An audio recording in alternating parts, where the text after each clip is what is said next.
Welcome everybody back to Boosting Motion, guys, and today the E63S is already broken in under 24 hours. Guys, you already know what to do. Hit that intro. Welcome everybody back to Boosting Motion, guys. Good morning, good afternoon, and good night. Thank you.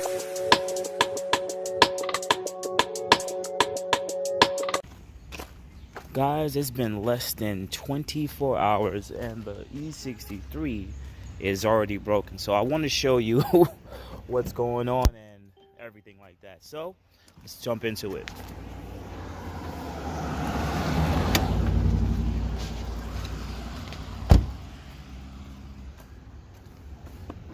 Now, quickly here, I'm gonna include a quick clip of what happened yesterday.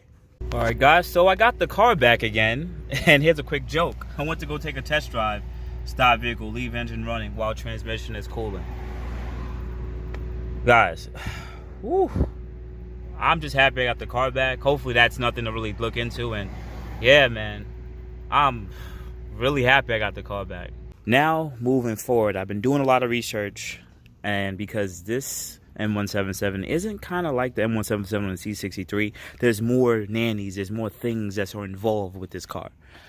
So, it seems like on these cars, it's quite a common problem that your transmission may start getting hot. Not a check engine light. You may go into a limp mode type of situation, but the car will tell you to pull over and allow the transmission fluid to cool off. And most of this work was done under warranty. And what I mean by that is, guys, we'll take the car for warranty, and here are some of the causes of this issue.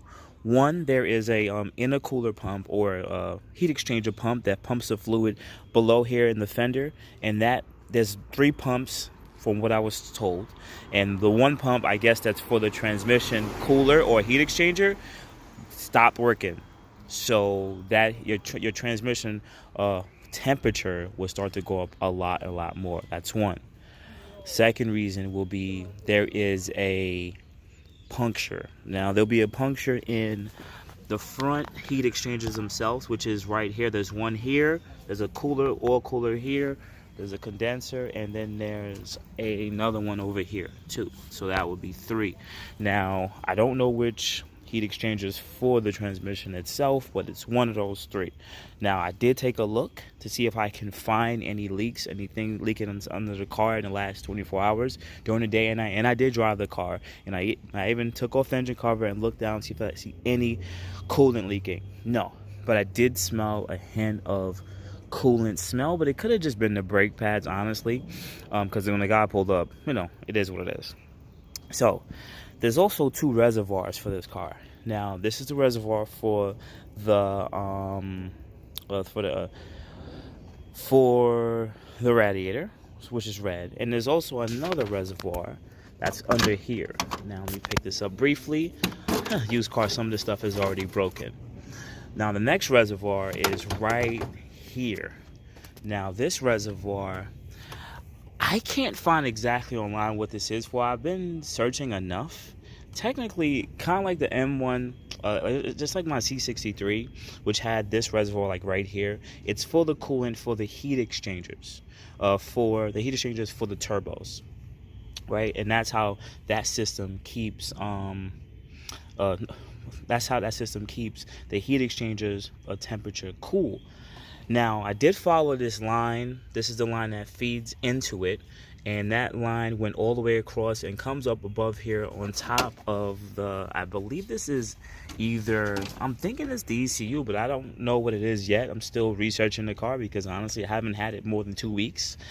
And the coolant goes that way, and it goes down, and then it goes to back to the heat exchanger. And the same thing for this one here. It tees off here and it comes down here. And I guess that runs through the heat exchanger, or maybe not. I'm still confused, and I'm going to look up the part number for that soon so I can know that a little better. Cool. But remember, I'll probably update the video just to make sure I am saying the right thing. Next, you have the drain hose, or the hose from the bottom of it, which comes all the way down here. It goes straight across under here, and then it goes straight down to, I believe, another water pump, a pump over there. Now, here's the crazy part about it. When I first got the car yesterday, and as I showed you in the video, I popped it, and then boom, empty. this thing is empty. I can pop it all the way up, move it around, nothing. And even when I press on this, it's like nothing in here. I don't feel any coolant, nothing comes up or anything like that. So this thing is almost bone dry, and I think the ECU knows that, and that's why it's saying, hey, it's not giving you an actual fault code, but it's like, hey, there's something wrong here.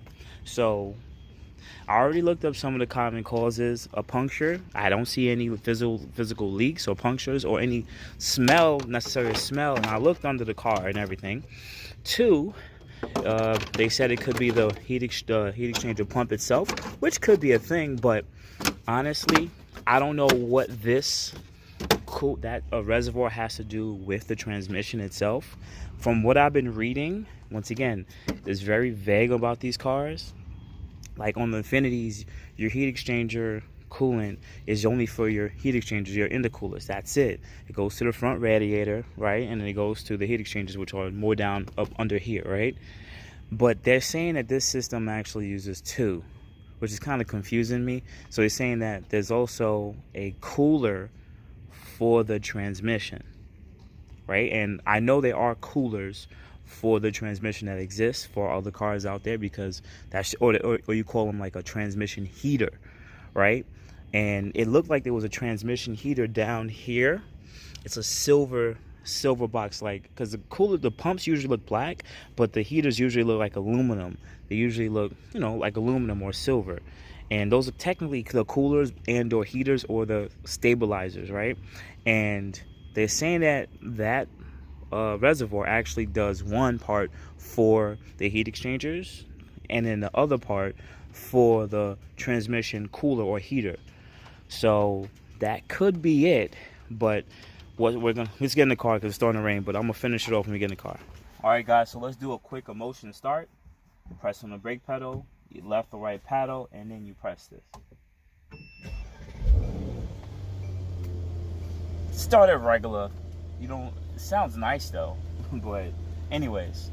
So here's a funny thing. There's no issues with the car at all. The car will start up regular. That's the transmission fluid temperature, which is right there, right here, the bottom one, and this one is the 68. And the bottom one went about to 250 degrees, which usually is way too high. Usually it'll be around 180 to maybe 200, 210 Fahrenheit, but not 250. That's way too hot. So all in all, I contacted the service advisor that I went through enough of service advisors, guys. Contacted them, and they're saying they're trying to set up a loaner now for me. Now, as much as I may not like what the process was going on, it seems that they're making this at least I don't have to come out of my way, which means I'm saying is they're going to send me a loaner car, drive to me, give me another loaner, and then pick this car and drive it back. So at least I don't have to pay for my time and the inconvenience of that. It's just that, once again, it sounds like my car may be going back somewhere because of someone else's mistake. And this would technically be the first, second, third mistake Mercedes of Manhattan is making. Oh my God. Oh my God.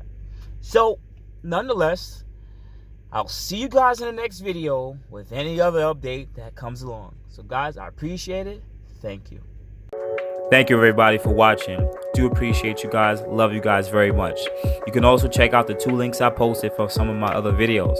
Also, on top of that, if you want to purchase some boostinmotion merch, definitely check the link that I posted also. And finally, if you've been watching all my videos and you enjoy them, please hit the link to subscribe to my YouTube channel. Thank you. Thank you.